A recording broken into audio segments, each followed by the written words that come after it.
ನೀನಾದ್ರೂ ಸುಳ್ಳು ಆರೋಪ ಹೊತ್ಕೊಂಡು ಎಷ್ಟು ದಿನ ಇರ್ತೀಯ ಹೇಳು? ಹಾ ಹೌದು ಪ್ರೇಮ, ಸುಳ್ಳಾರೋಪ ಹೊತ್ಕೊಳ್ಳೋದು ಕಷ್ಟ, ಅದ್ರ ಜೊತೆ ಜೀವನ ಮಾಡೋದು ಇನ್ನೂ ಕಷ್ಟ. ಅಲ್ಲ, ನೀನೀಗ ನಿಜ ಹೇಳಿದ್ರೆ ಎಲ್ಲ ಸರಿ ಹೋಗ್ಬಿಡುತ್ತಾ?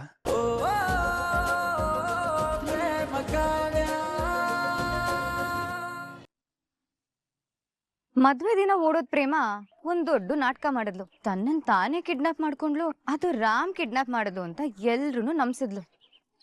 ರಾಮ್ ಕಾರ್ ಡಿಕ್ಕಿಲ್ ಬಚ್ಚಿಟ್ಕೊಂಡು ಅದನ್ನ ಪೊಲೀಸರು ಚೆಕ್ ಮಾಡಕ್ ಬಂದಾಗ ತನಗೇನು ಗೊತ್ತೇ ಇಲ್ಲ ಅನ್ನೋ ಹಾಗೆ ನಾಟಕ ಮಾಡಿದ್ಲು.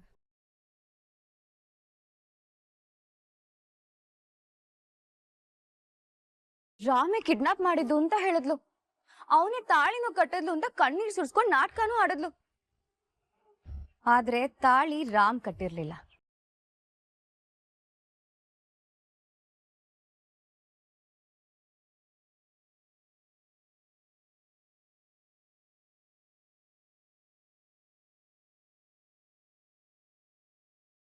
ಕೆಲವ್ರು ಇದನ್ನ ನಂಬಲ್ಲ ಅಂತ ಗೊತ್ತಾದಾಗ ಸತ್ಯನ ಪ್ರೂವ್ ಮಾಡೋದಕ್ಕೆ ರಾಮ್ ಇವಳನ್ನ ಪ್ರೀತಿಸ್ತಿದ್ದ ಅನ್ನೋದಕ್ಕೆ ಅವನ್ ಕಳ್ಸಿರೋ ಮೆಸೇಜ್ಗಳನ್ನ ತೋರ್ಸಿದ್ಲು.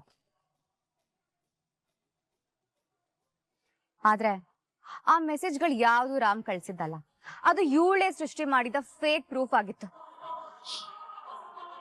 ನಾಟಕ ಮಾಡೋದು ಒಂದು ಕಲೆ. ಆ ನಾಟಕ ಆಡೋದಕ್ಕೆ ಈ ಪ್ರೇಮಂಗ್ ಚೆನ್ನಾಗ್ ಗೊತ್ತಿತ್ತು. ಅದಕ್ಕೆ ನಮ್ ರಾಮ್ ದೊಡಮ್ಮ ಅಂದ್ರೆ ನಮ್ ದೊಡ್ಡತೆ ಕಲ್ಯಾಣಿ ಅವರು ರಾಮ್ ತಪ್ಪಿಲ್ದೇ ಇದ್ರು ಅವನಿಗೆ ಪ್ರೇಮನ್ ಕುತ್ತಿಗೆಗೆ ತಾಳಿ ಕಟ್ಟೋಕ್ ಹೇಳಿದ್ರು.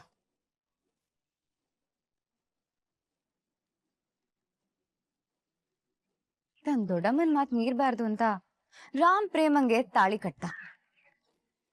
ಅವನು ಮನ್ಸಾರೆ ಪ್ರೇಮನ್ನ ಮದ್ವೆ ಆಗಿಲ್ಲ, ಆದವನು ಅವಳನ್ನ ಪ್ರೀತಿ ಕೂಡ ಮಾಡ್ತಿಲ್ಲ. ಸ್ನೇಹ, ಸಾಕು ನಿಲ್ಸು ನಿನ್ ಮಾತ್ನ.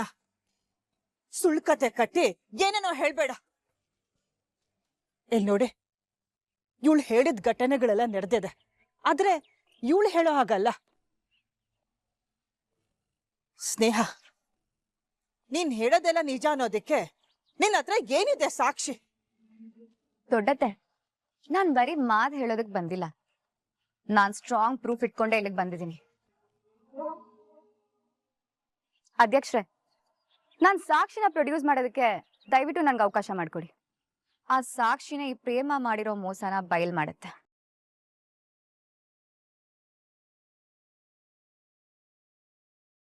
ಸರಿ, ಅನುಮತಿ ಇದೆ. ಸಾಕ್ಷಿನ ಬರೋದು ಕೇಳಮ್ಮ.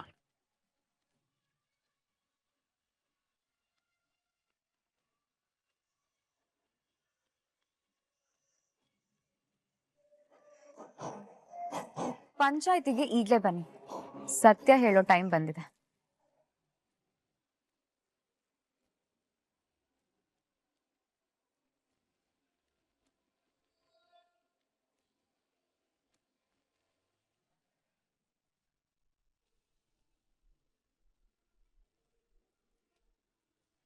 ಪ್ರೇಮ, ಆ ಸಾಕ್ಷಿ ಯಾರು ಅಂತ ನಿನಗೇನಾದ್ರೂ ಗೊತ್ತೇನಮ್ಮ?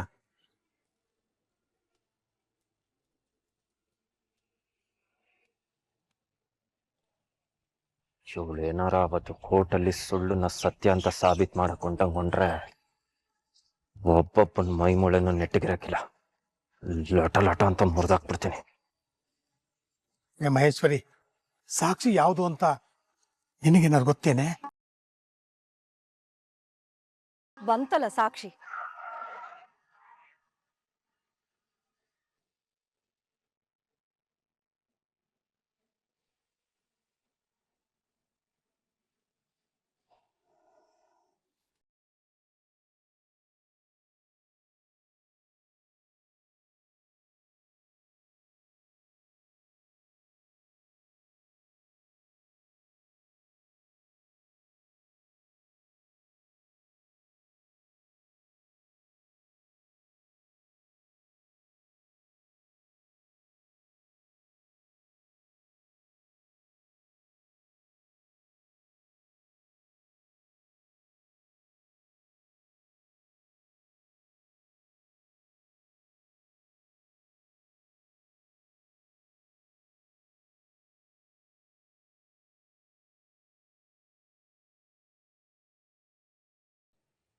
ಇವಳು ರಾಣಿನೇ ಅಸ್ತ್ರವಾಗಿ ಬಳಸ್ಕೊಂಡಿದ್ದಾಳೆ ಅಂತ ನನಗೆ ಗೊತ್ತಿತ್ತು.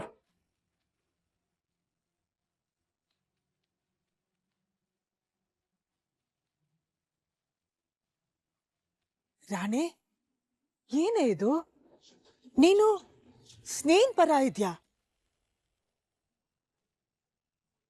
ನಿಮ್ಮ ಅಪ್ಪ ಅಮ್ಮ ಇಲ್ಲೇನ್ ಮಾಡ್ತಾ ಇದ್ದಾರೆ? ಅವ್ರು ಯಾಕೆ ಬಂದ್ರು? ದೊಡ್ಡತೆ, ಸ್ವಲ್ಪ ಶಾಂತಿಯಿಂದ ಇರಿ. ರಾಣಿ ಇಲ್ಲಿ ಸುಮ್ನೆ ಬಂದಿಲ್ಲ, ಸತ್ಯನ ಸಾಬೀತ್ ಮಾಡಕ್ ಬಂದಿದ್ದಾಳೆ. ಈ ಪ್ರೇಮನ್ ಮೋಸದ ಕತೆಗೆ ರಾಣಿನೇ ಮುಖ್ಯ ಸಾಕ್ಷಿ.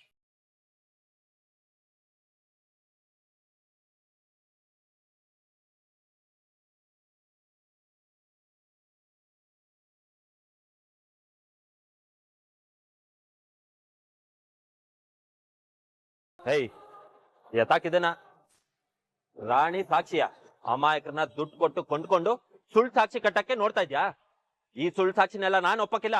ನೋಡಿದ್ರೆ ಅಧ್ಯಕ್ಷರೇ, ಇನ್ನು ಸಾಕ್ಷಿ ಏನು ಅಂತಾನೆ ಹೇಳಿಲ್ಲ. ಆಲ್ರೆಡಿ ಅದನ್ನ ಸುಳ್ಳು ಮಾಡದಕ್ ಹೊರಟಿದ್ದಾರೆ. ಅಧ್ಯಕ್ಷರೇ, ಇಲ್ಲಿ ರೌಡಿಸಂ, ಗೂಂಡಾಗಿರಿ ಎಲ್ಲ ನಡೆಯೋದಕ್ಕೆ ಬಿಡ್ಬಾರ್ದು, ಪ್ಲೀಸ್. ತಾಳ್ಮೆ ಕಳ್ಕೋಬಾರ್ದು. ಹಿಂದೆ ನಿಂತ್ಕೋ.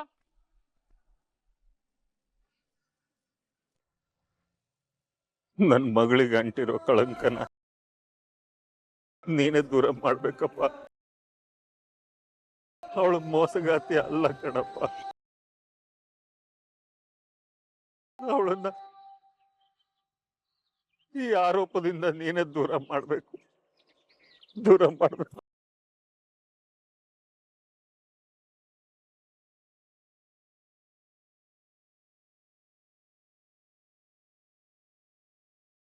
ಅವಳು ಯಾವ ತಪ್ಪು ಮಾಡಿಲ್ಲ ಅಂತ ಒಂದ್ಸಲ ಹೇಳ್ಬಿಡಪ್ಪ ರಾಮ್, ಹೇಳಪ್ಪ. ಸುಣ್ಣ ಹೊತ್ಕೊಂಡು ನನ್ ಮಗಳು ಬದುಕಿರಲ್ಲಪ್ಪ. ಅವಳು ಏನು ಅನ್ನೋದು ನಮಗ್ ಚೆನ್ನಾಗ್ ಗೊತ್ತು. ನಿನ್ ಮುಂದೆ ಸರಿಗೊಟ್ಕೊಂಡ್ ಬೇಡ್ಕೊಂತೀನಿ.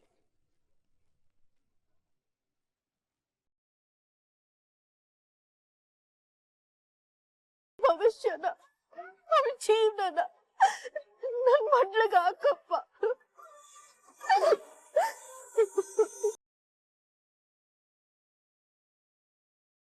ಅಮ್ಮ, ಯಾಕಮ್ಮ ಅವ್ರಿಗೆ ಇಷ್ಟೊಂದು ಹಿಂಸೆ ಮಾಡ್ತಿದ್ಯಾ? ಬೇಡಮ್ಮ. ನಾನು ಅವ್ರು ಹೇಳಿದ್ದನ್ನ ನಂಬಲ್ಲಪ್ಪ. ನನಗೆ ನಿನ್ನ ಮಾತು ಏನಾದ್ರೂ ಮಾತಾಡಪ್ಪ.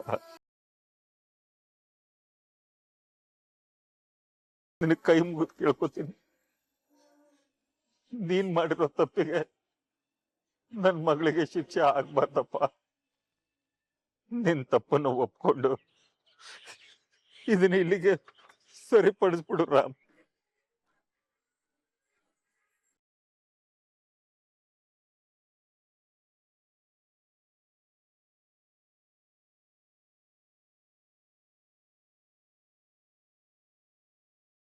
ಅಲ್ಲ, ಸತ್ಯ ಯಾಕೆ ರಾಮೇ ಹೇಳ್ಬೇಕು?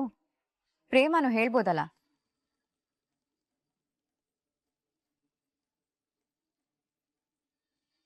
ಆದ್ರೆ ಈ ಪ್ರೇಮ ಯಾಕೆ ಮೌನವಾಗಿದ್ದಾಳೆ?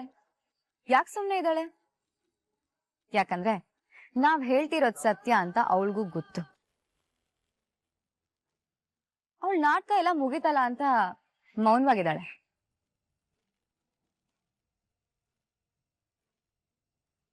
ಮಾತಾಡು ಪ್ರೇಮ. ಅವತ್ ಮದ್ವೆ ದಿನ ಅಷ್ಟೆಲ್ಲ ಮಾತಾಡ್ದೆ, ಎಲ್ಲಾರ ಮಾತುಗಳು ನಿನ್ ಬಾಯಲ್ಲೇ ಇತ್ತು. ಇವತ್ ಯಾಕೆ ಸುಮ್ನೆ ಇದ್ಯಾ? ನಾನ್ ಹೇಳ್ತಿರೋದು ಸತ್ಯನ ಅಥವಾ ಸುಳ್ಳು ಕತೆನ ಅಂತ ನೀನೇ ಹೇಳು. ಪ್ರೇಮ, ಏನೇ ಅವಳು ಹೇಳ್ತಿರೋದು? ಅಳಿ ಅಂದ್ರು ನಿನ್ನ ಪ್ರೀತಿಸಿದ್ರು ಅಂತ ಎಲ್ರ ಮುಂದೆ ಹೇಳೆ. ಮಗಳೇ, ರಾಮ್ ಸುಮ್ನೆ ನಿಂತ್ಕೊಂಡಿರೋದು ನನಗೆ ಅರ್ಥ ಆಗ್ತಾ ಇದೆ.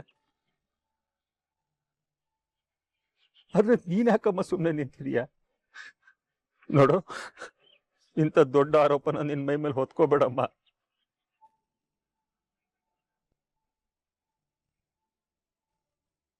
ಕೆಟ್ಟ ಆರೋಪನ ನಾನು ರಾಮ್ ಮೇಲೆ ಹೊರಿಸಿದ್ದೀನಪ್ಪ.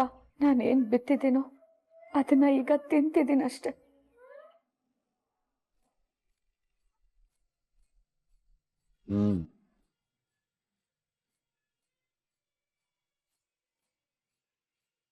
ನಾನ್ ಮಾತಾಡ್ತೀನಿ.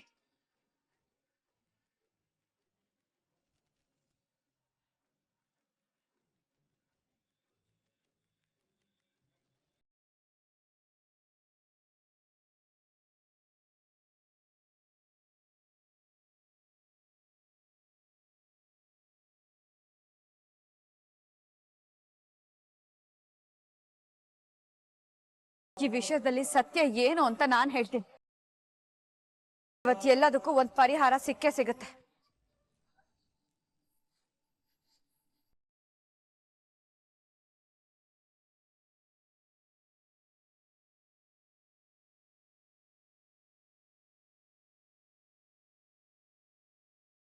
ಪ್ರೇಮ,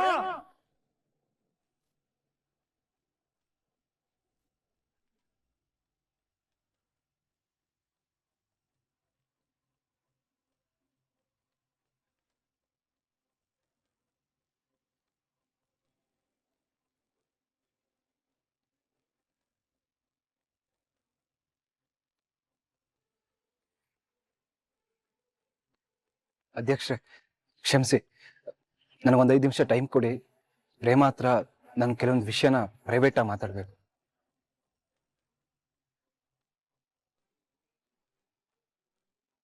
ಆಯ್ತು, ಹೋಗಿ ಮಾತಾಡ್ಕೊಂಬಾಪ.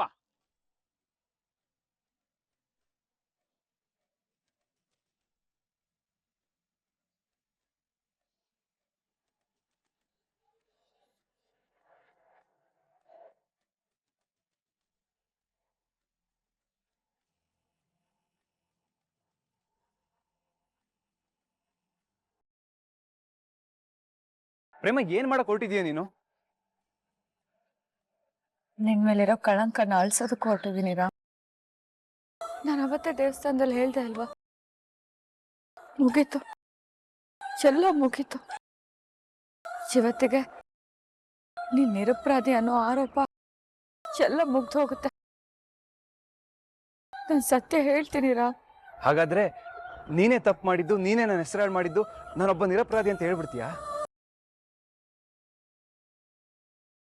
ಹಾ ರಾಮ್, ಹೇಳ್ಬಿಡ್ತೀನಿ. ನಿನಗೂ ಅದೇ ತಾನೇ ಬೇಕು. ನೀನಾದ್ರೂ ಸುಳ್ಳು ಆರೋಪ ಹೊತ್ಕೊಂಡು ಎಷ್ಟು ದಿನ ಇರ್ತೀಯ ಹೇಳು? ಹಾ ಹೌದು ಪ್ರೇಮ, ಸುಳ್ಳು ಆರೋಪ ಹೊತ್ಕೊಳ್ಳೋದು ಕಷ್ಟ, ಅದ್ರ ಜೊತೆ ಜೀವನ ಮಾಡೋದು ಇನ್ನೂ ಕಷ್ಟ. ಅಲ್ಲ, ನೀನೀಗ ನಿಜ ಹೇಳಿದ್ರೆ ಎಲ್ಲ ಸರಿ ಹೋಗ್ಬಿಡುತ್ತಾ?